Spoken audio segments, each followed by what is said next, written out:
પ્રધાનમંત્રી શ્રી આ ચૂંટણીનું મતદાન હજી આજે પૂરું થયું અને પ્રધાનમંત્રી શ્રી ત્યાં કન્યાકુમારી ગયા.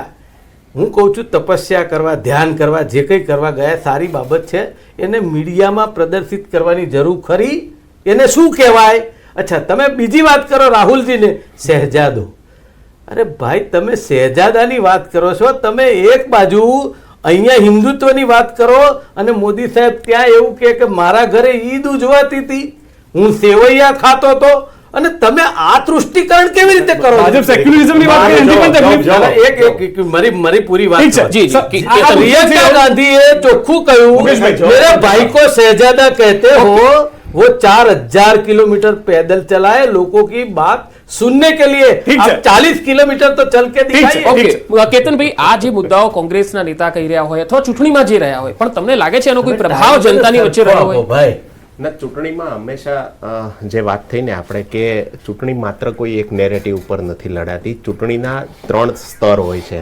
એક તો જે જાહેર સભાઓમાં અને મીડિયા ઇન્ટરવ્યુમાં જે કહેવાતું હોય છે એના કારણે એક ચૂંટણીનો માહોલ બને છે. મોટાભાગના લોકોનું, મતદારોનું માનસ જે તે દિશામાં વિચારતું થાય એ માટે.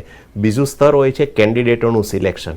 કયા વિસ્તારમાં કયો કેન્ડિડેટ છે, એનું કાસ્ટ બેકગ્રાઉન્ડ કયું છે, કાસ્ટના મતો કેટલા છે, એના ઉપર આધાર છે. અને ત્રીજું જે તે પાર્ટીની કાર્યકર્તાઓની બૂથ લેવલની સ્થિતિ, બૂથ લેવલનું મેનેજમેન્ટ. ઘણીવાર એવું હોય છે કે રાષ્ટ્રીય સ્તરના મુદ્દાઓ આપણને એવું લાગે છે કે વલસાડ બેઠક ઉપર, આણંદ બેઠક ઉપર કે સુરેન્દ્રનગર બેઠક ઉપર આ મુદ્દાએ અસર કરી. હકીકતમાં એવું નથી હોતું. મતદાર ઘણા બધા ફેક્ટર વિચારીને મત કરતો હોય છે, બરાબર. એટલે શક્ય છે કે એને સુરેન્દ્રનગરમાં એની કાસ્ટનો ઉમેદવાર છે એટલે એને મત આપ્યો હોય. શક્ય છે કે એને કોંગ્રેસને મત આપવો હોય પણ કોંગ્રેસનો કોઈ એજન્ટ ન મળ્યો હોય, અથવા તો ભાજપને મત આપવો હોય પણ ભારતીય જનતા પાર્ટીનો એજન્ટ એના ઘર સુધી સ્લીપ આપવા ન આવ્યો હોય, એના કારણે એ બીજા પાર્ટીને મત આપે. એટલે એક મતદાર, ભારતીય મતદાર સરેરાશ કયા કારણથી કોને મત આપે છે એ સમજવું એક તો બહુ અઘરું છે. પણ એક જે સેન્ટ્રલ પોલ નેરેટિવ બનતો હોય છે કે ભાઈ બીજેપીએ રામ મંદિર સહિત, વિકાસના કાર્યો સહિત, નરેન્દ્ર મોદીના ચહેરા સહિત જે મત આપ્યા, એની સામે એનડીએ, ઇન્ડિયા એલાયન્સે બંધારણની વાત કરી, તમારા અનામત છીનવાઈ જશે એની વાત કરી, મહિલાઓને ન્યાયની વાત કરી.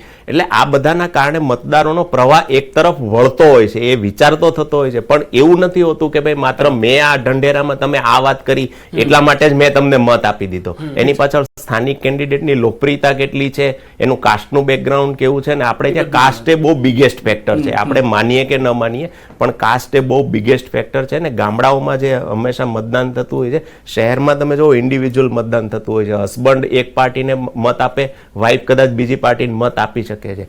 ગામડાઓમાં જે 70 થી 80% મતદાન છે એ કોમ્યુનિટી બેઝ ઉપર થતું હોય છે.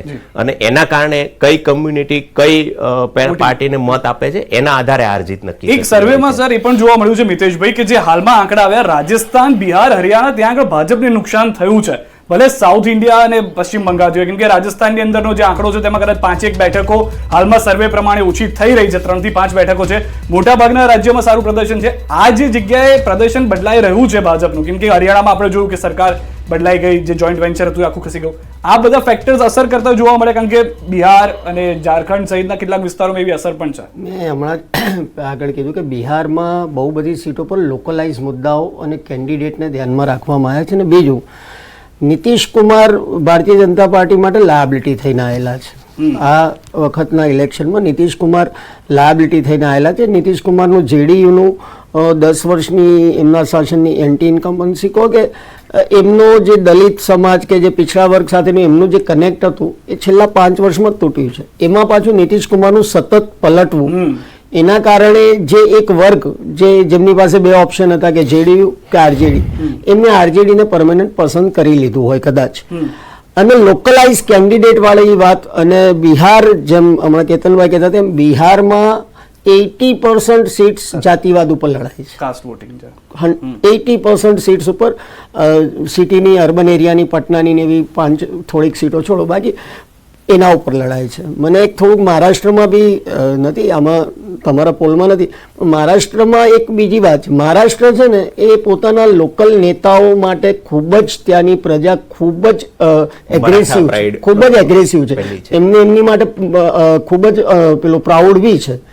અને મહારાષ્ટ્રમાં કદાચ ઉદ્ધવ ઠાકરે અને શરદ પવારજીને એક સિમ્પથીના કારણે, કેમ કે એમના બે નેતાઓનું પબ્લિકલી અપમાન થયું છે, રાજકીય અપમાન થયું છે, તો એની કારણે એક સિમ્પથીનો વેવ જોવા મળ્યો છે. હવે જોવાનું એ રહ્યું કે કેટલું ટર્નઆઉટ થાય છે. બિલકુલ. હવે આગળની ચર્ચામાં આપણે મહારાષ્ટ્ર ઉપર જ વાત કરીશું, કારણ કે મહારાષ્ટ્રમાં એક અજીત પવાર સમર્થિત એનસીપી પણ છે, શરદ પવારની પણ છે, અને એકનાથ શિંદેની શિવસેના પણ છે, અને ઉદ્ધવ ઠાકરેની શિવસેના પણ છે.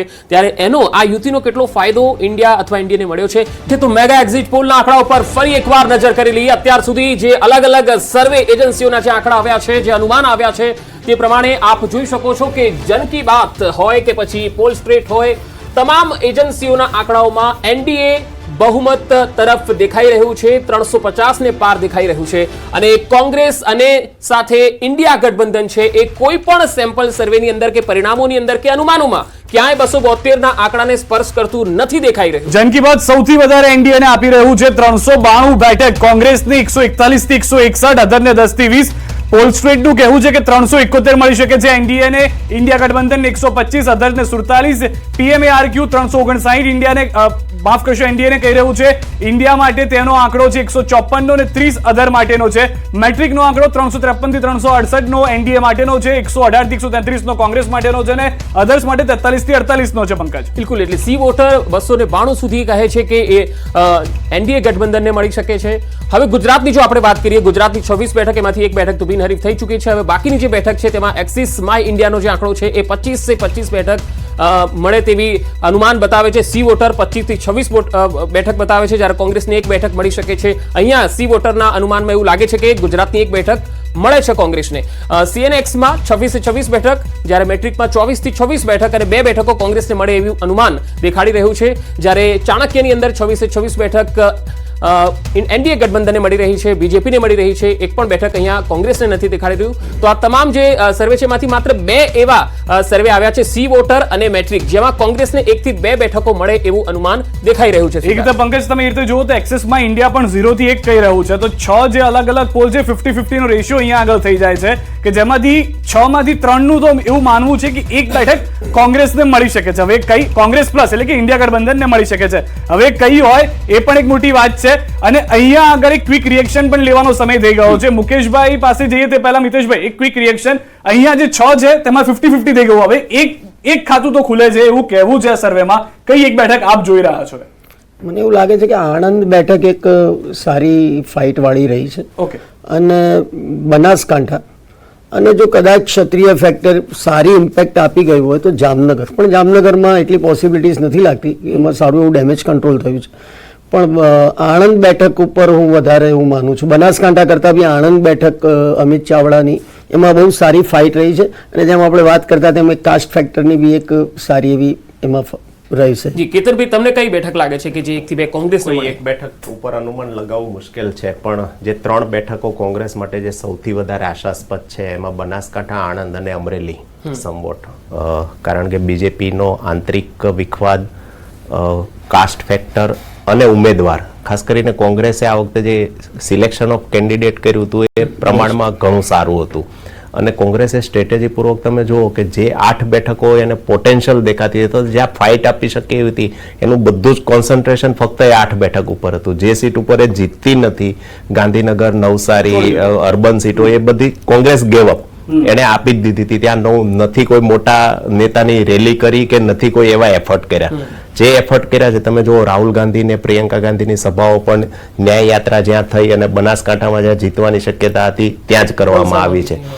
એટલે આ 8 બેઠકોમાંથી પણ જો આ એક્ઝિટ પોલને થોડોક આધાર લઈને આપણે ચાલીએ તો હું કદાચ એવું માનું છું કે જ્યાં સૌથી વધારે ફાઇટ થઈ છે, જ્યાં ઉમેદવારો, વાતાવરણ, કાસ્ટ ફેક્ટર એ બધી જ રીતે જોઈએ, સામે પક્ષે ભારતીય જનતા પાર્ટીના કેન્ડિડેટને પણ આપણે જોવા પડે એ રીતે કે એનું પોતાનું નેટવર્ક કેવું છે, વિધિન બીજેપી એને કેવો સપોર્ટ મળ્યો છે. માનો કે ભાજપમાં ઇનફાઇટિંગ હોય તો એવા સમાચારો આપણને ઇમિડિયેટલી આફ્ટર ઇલેક્શન વોટિંગ જોવા મળ્યા કે અમરેલીમાં સૌથી વધારે ઇનફાઇટિંગ હતી. ત્યાંના પૂર્વ સાંસદ જેની ટિકિટ કપાઈ અને ખુલ્લેઆમ ઉમેદવારની પસંદગી સામે વિરોધ વ્યક્ત કર્યો હતો. એટલે આ ઇનફાઇટિંગનો ફાયદો પણ એક ફેક્ટર હોઈ શકે કોંગ્રેસના ફાયદાનું, ગેઇનનું. એટલે બનાસકાંઠા, આણંદ, અમરેલી આ 3 બેઠકો હું માનું છું કે કદાચ